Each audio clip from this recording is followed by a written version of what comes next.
सदर पाकिस्तान पीपल्स पार्टी कराची डिवीजन सईद गनी ने मेयर कराची का ऐलान कर दिया। 7 मई को होने वाले 11 यूसीज के ज़मीनी इंतखाबात में तमाम पीपल्स पार्टी के उम्मीदवारों को भरपूर कामयाब कराकर हमें खिदमत का मौका दें। जैसा कि आपके इल्म में है कि कराची में 11 यूनियन कमेटीज़ के बाई इलेक्शन हो रहे हैं और वो इलेक्शन होने हैं 7 मई को।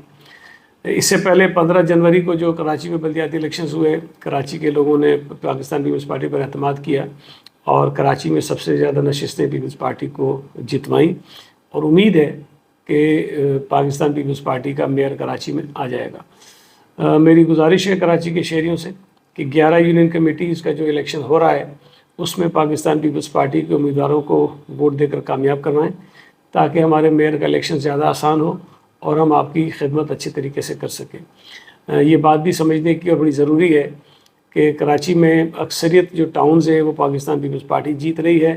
यूसीज़ की अक्सरियत हमारे पास है और इंशाअल्लाह ताला जब मेयर भी हमारा होगा तो हम कराची के लोगों की बेहतर तौर पर खिदमत कर सकते हैं। जहाँ इंतखाबात हो रहे हैं मैं वो बता दूँ कि कराची में जो ज़िला साउथ है उसमें एक यूसी है जो लियारी में है।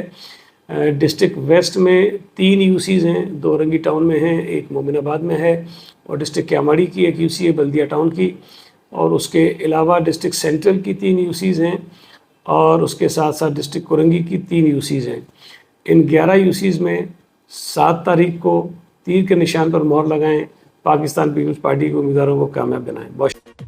सईद गनी ने अवाम से अपील की है कि 7 मई को 11 यूसीज में तीर के निशान पर मोहर लगाएं और पीपल्स पार्टी के उम्मीदवारों को कामयाब बनाएं।